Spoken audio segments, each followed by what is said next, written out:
আসসালামু আলাইকুম সবাইকে। আমি নাফিস আহমেদ মৃধা পড়াশোনা করতেছি বুয়েটে। এই ভিডিওটাতে আমরা কথাবার্তা বলবো জগন্নাথ ইউনিভার্সিটি এ ইউনিট, মানে যেটা সায়েন্স ইউনিটের অ্যাডমিশন টেস্টের A to Z নিয়ে গাইডলাইন, কিরকম কি মার্ক ডিস্ট্রিবিউশন আসতে পারে, এটার কিছু ইউনিক দিক আছে, গুচ্ছ থেকে বের হয়ে গেছে, কারণটা কি, এবং আমাদের কিভাবে প্রিপারেশন নিলে জগন্নাথ ইউনিভার্সিটির একটা সিট আমাদের মিস হবে না, সেই ভিডিওটা এইটাই। অ্যান্ড এই ভিডিওটা অনেক বেশি আস্কড আমাদের জন্য, অ্যান্ড দ্যাটস এই ভিডিওটার জন্য খুব সুন্দর করে গুছায় আমি একটা প্ল্যান ক্রিয়েট করছি। মূলত এই ভিডিওটাতে আমি প্ল্যানটারই ডিব্রিফ করব বা প্ল্যানটারই ব্যাখ্যা করব, বাট তোমাদের সুবিধার্থে এবং নেক্সট টাইম তুমি যে কোনো গাইডলাইনের জন্য যেন প্ল্যানটা দেখতে পারো। দ্যাটস ওয়াই এই প্ল্যানটাকে আমি একটা PDF করে তোমাদের জন্য ডাউনলোডের জন্য রেডি করে রাখছি। আমাদের ওয়েবসাইট থেকে তুমি ডাউনলোড করতে পারবা, নিচের লিঙ্ক দেওয়া আছে। একটু কাইন্ডলি প্ল্যানটা ডাউনলোড করে রাখতে পারো, তাহলে নেক্সট টাইম জগন্নাথ ভার্সিটির 1000টা ভিডিও বা 1000টা সার্কুলার বিশ্লেষণ তোমাকে দেখতে হবে না। এই ভিডিওটা সার্কুলার বিশ্লেষণ করা ভিডিও না, বাট এমন কিছু জিনিসপত্র নিয়ে আমি কথাবার্তা বলবো যে জিনিসগুলো একটা অ্যাডমিশন ক্যান্ডিডেট হিসেবে তোমাকে অনেক বেশি আগায় রাখবে। তো let's jump into the video. Jagannath university এমন একটা ভার্সিটি যেটা গুচ্ছ থেকে বের হয়ে আসবে, এটা আমরা অনেক আগে থেকেই প্রেডিক্ট করতে পারতেছিলাম। এটার মূল কারণ হচ্ছে, যেমন সাস্ট গুচ্ছ থেকে বের হয়েছে কেন, কারণ সাস্ট সবসময় 5টা MCQর অপশন দেয়, গুচ্ছতে 4টা ছিল। তো মোটামুটি বোঝা যাচ্ছিল যে সাস্ট চান্স পাইলেই বাইরে হয়ে যাবে হয়তো। তাছাড়া সাস্টের কোর্সের একটু ইঞ্জিনিয়ারিং স্ট্যান্ডার্ডের হয়, তো বের হবে এটা বুঝতে পারতেছিলাম। ঠিক একইভাবে জগন্নাথ ইউনিভার্সিটি বের হওয়ার যেটা মেইন প্রধান কারণ, ভিতরকার অনেক কিছু থাকতে পারে যেগুলো নিয়ে আমি কিছু ভিডিও রেকর্ড করছিলাম, বাট এখন তো এগুলো বলে আর লাভ নাই। এখন তো আমাদেরকে যেটা বাস্তব সেটাই মেনে নিতে হচ্ছে। তো আমার পক্ষে, আমার কাছে মনে হয় অ্যাজ এ স্টুডেন্ট তোমাকে এভাবে চিন্তা করা উচিত যে জগন্নাথ ভার্সিটি গুচ্ছ থেকে বের হওয়ার যেটা মেইন কারণ, সেটা হচ্ছে এদের রিটেন সেগমেন্ট আছে। তার মানে এদের একটা লিখিত প্রশ্নের পরীক্ষা হয়, লিখিত একটা অংশ আছে। এবং এই জগন্নাথ ইউনিভার্সিটি এমন একটা ভার্সিটি যেটা হচ্ছে গিয়ে ঢাকা ভার্সিটির পরে জাহাঙ্গীরনগর ভার্সিটির থেকেও মনে হয় এটার হাইপ বেশি। ঢাকা শহরে বা তুমি পুরো বাংলাদেশের কথা চিন্তা করলে এই ভার্সিটিটা নিয়ে এত বেশি হাইপ থেকে মানুষজন, you can even imagine. Even আমি জানি না, আমি জাহাঙ্গীরনগরের কাউকে করে বলতেছি না, বাট জাহাঙ্গীরনগর ভার্সিটির নিয়ে যতটুকু হাইপ থাকে এর থেকে অনেক বেশি হাইপ জগন্নাথ ইউনিভার্সিটি একা হোল্ড করে, শুধু সায়েন্স না, যে কোনো ইউনিটের ক্ষেত্রে। এটা আমি আমার বন্ধু বান্ধবের থেকে সমীক্ষা করেও দেখছি, যেটা নিয়ে হাইপ অতিরিক্ত বেশি থাকে। কিন্তু দুঃখের বিষয় হচ্ছে, হাইপ থাকা আর প্রস্তুতি থাকা ব্যাপারটা এক না। And to be really honest, এইখানে পরীক্ষা দিতে বসার 95 থেকে 99% মানুষ জগন্নাথের জন্য আলাদা করে কোনো প্রস্তুতি নেয়ই না, যেখানে তোমাদের অবশ্যই এটার জন্য আলাদা করে কিছু প্ল্যান, আলাদা করে কিছু প্রস্তুতি নেওয়া অবশ্যই জরুরি। কারণ এটা কোনোভাবেই একটা র্যান্ডম ভার্সিটির ভর্তি পরীক্ষার মতো না। এখানে বেশ কিছু ঝামেলা টামেলা এবং বেশ কিছু ডিফারেন্স আছে যদি আমি ঢাবি আর জাহাঙ্গীরনগর বা গুচ্ছের সাথে চিন্তা করি। ঠিক আছে, তো প্রথমে আসে এখানে ভর্তি হওয়ার জন্য কি কি লাগবে, একটু শর্টে চলে যায়, যে মানে জাস্ট সার্কুলারটা অ্যানালাইসিস। কারণ আমি দেখছি অনেক ইউটিউব চ্যানেলে এগুলো নিয়ে অনেক বড় বড় ভিডিও দেয়। একটু ছোট করে বলে দেখি, সার্কুলার মানে SSC-তে 3.5, HSC-তে 3.5 ন্যূনতম করে পাওয়া লাগবে, এবং টোটাল GPA-টা 8+ বা 8/8 এর অ্যাবভ রাখা লাগবে। এটা হচ্ছে প্রথম কথা। সেকেন্ড থিং, জগন্নাথ বিশ্ববিদ্যালয়ে কোনো ক্যালকুলেটর অ্যালাউ করা হয় না, এবং এখানে কিন্তু নেগেটিভ মার্কিং আছে, হুইচ ইজ 0.25 নেগেটিভ মার্কিং প্রত্যেকটা ভুলের জন্য। মার্ক ডিস্ট্রিবিউশনের ক্ষেত্রে এখানে SSC আর HSC নাম্বারের একটা ভালো রকমের প্রভাব দেখতে পারি। আমরা SSC-র গ্রেডকে 2.4 এবং HSC-র গ্রেডকে 3.2 দ্বারা গুণ করি, যার কারণে SSC-তে 12 নাম্বার এবং HSC-তে 16 নাম্বার, টোটাল প্রায় 28 নাম্বার এখানে আছে। এবং এই পরীক্ষাটা টোটাল হচ্ছে 100 মার্কের। 100 মার্ক থেকে 28 মার্ক বাদ দিয়ে দিবা, কারণ 28টা হচ্ছে জাস্ট SSC HSC, বাকি থেকে 72 নাম্বার। তো মূল খেলাটা হচ্ছে এই 72 নাম্বারেই। 72 নাম্বারের ভিতরে আবার দুইটা টাইপ, একটা হচ্ছে MCQ 24 মার্ক, আর একটা হচ্ছে রিটেন 48 মার্ক।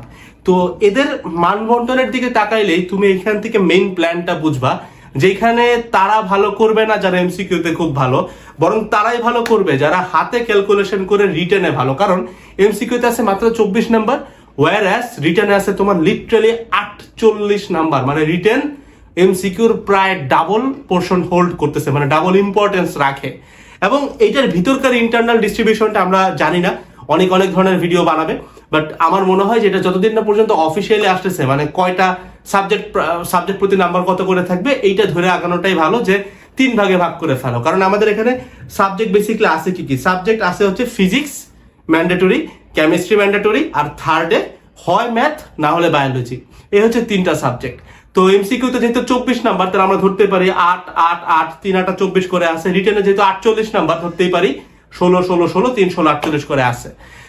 এই হচ্ছে মোটামুটি প্রস্তুতি। তো এই যে এখানে যে 72 নাম্বারটা, এই 72 নাম্বারের পরীক্ষার জন্য আমাদেরকে সময় দেওয়া হবে 1 ঘন্টা বা 60 মিনিট। তো বুঝতেই পারতেছো এখানে টাইম ম্যানেজমেন্টটা কিন্তু খুব একটা বড় ফ্যাক্টর না, কারণ জগন্নাথ বিশ্ববিদ্যালয়ে আমরা ইনাফ পরিমাণ টাইম পাই। এবং তুমি বুঝতেই পারতেছো এখানে পার কোশ্চেনের নাম্বার ধরো 5-6 করে থাকবে, রিটেনের ক্ষেত্রে 5-6-4-2-3 মিক্সচার থাকবে। ঢাবিতে যেমন মিক্সচার থাকে এখানেও তোমরা এরকম একটা মিক্সচার পাবা। কিন্তু please do not confuse the written with মানে জাস্ট এইচএসসি রিটেন এরকম করে চিন্তা করো না, এবং এমসিকিউটাকেও তুমি এতটা আন্ডারএস্টিমেট করো না। হ্যাঁ, টু বি রিয়েলি অনেস্ট, এটার ডিফিকাল্টি লেভেল ঢাবির প্রশ্ন ভার্সিটির মধ্যে সব থেকে কঠিন হবে, স্বাভাবিক। 100 হবে ধরো। জাহাঙ্গীরনগর এখানে হইতে পারে 80, একটু সহজ। এই জাহাঙ্গীরনগর আর গুচ্ছ, জাহাঙ্গীরনগর আর জিএসটি, এই দুইটার মাঝামাঝি অ্যাভারেজ কোশ্চেন করবে হচ্ছে জগন্নাথ ইউনিভার্সিটি। এবং যেহেতু এই জায়গাটা সবার হাইপের জায়গা, তো পরীক্ষা কিন্তু সবাই দিবে। পরীক্ষা যেহেতু সবাই দিবে, সহজ কোশ্চেন হবে, সবকিছু নর্মাল হবে, বাট চান্স পাওয়া উড বি ভেরি টাফ। কারণ কেন টাফ? তবে হ্যাঁ টাফ সবার জন্য, কিন্তু আবার সবার জন্য না। কাদের জন্য না? যারা রিটেনটা আলাদা করে প্রস্তুতি নিতেছে তাদের জন্য এইখানে ভালো করা খুব একটা কঠিন কিছু না।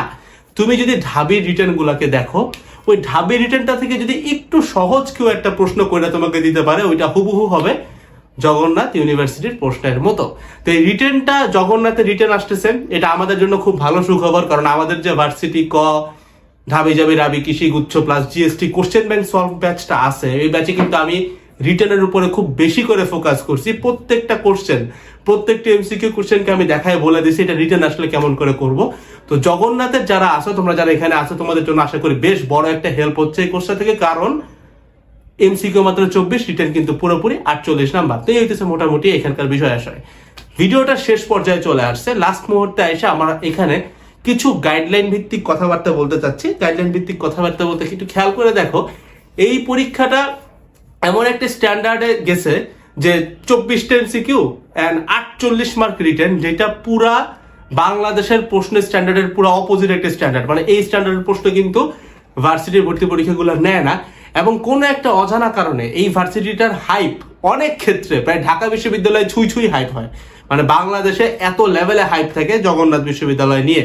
তো এত হাইপ অ্যান্ড প্রশ্নের স্ট্যান্ডার্ড পুরোপুরি ব্যতিক্রম। ম্যাক্সিমাম পোলাপান পরীক্ষা দিবে, তুমি বুঝতে পারতেছো, প্রায় 40,000 ক্যান্ডিডেট পরীক্ষা দিচ্ছে।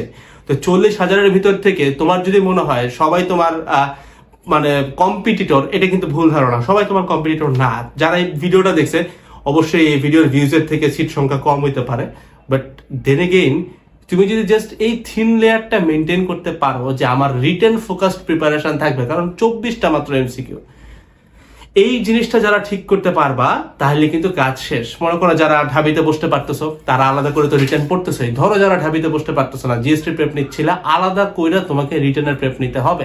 এবং এই পুরা প্রিপারেশনের ভিতরে কোশ্চেন ব্যাংকের গুরুত্ব অনেক অনেক বেশি থাকবে। ঢাবির মতো ভর্তি পরীক্ষায় যেখানে কোশ্চেন ব্যাংক থেকে প্রায় 70-80% প্রশ্ন চলে আসে, তুমি এটা একদম মোটামুটি মুখস্থ ধরে রাখতে পারো যে জগন্নাথ বিশ্ববিদ্যালয়ে অ্যাটলিস্ট 70% তুমি কোশ্চেন ব্যাংকের একদম হুবহু প্যাটার্ন পাবা। এবং এই জবই মানে জগন্নাথ বিশ্ববিদ্যালয় এটা এমন একটা বিশ্ববিদ্যালয় যেটা টাইপের বাইরে খুব একটা যাইতে পছন্দ করে না। কিভাবে প্রমাণ তুমি দেখো, ওরা গুচ্ছে চলে গেছিল, কারণ গুচ্ছে যাওয়ার কারণে ওদের টাইপটা কিন্তু প্রায় নষ্ট হয়ে গেছিল। সো সেই টাইপটা ব্যাক করার জন্য হইলেও কিন্তু তারা গুচ্ছ থেকে বের হয়ে গেছে। সো তুমি বুঝতেই পারতেছো এরা কিন্তু পুরাতন বছরের প্যাটার্ন অনেক অনেক বেশি ফলো করবে। লাস্ট একটা প্রশ্ন আসবে, ভাই এখানে কাট অফ মার্ক কত থাকে?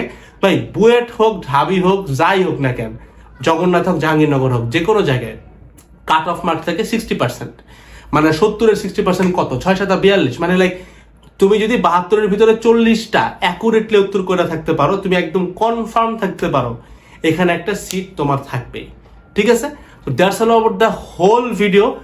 আর দেখা হচ্ছে নেক্সট ভিডিওগুলোতে জগন্নাথ বিশ্ববিদ্যালয় নিয়ে আর কি কি ধরনের গাইডলাইন তোমাদের লাগবে অবশ্যই নিচে কমেন্ট করে জানাবা। And if you like this video please do subscribe. আসসালামু আলাইকুম সবাইকে, টাটা।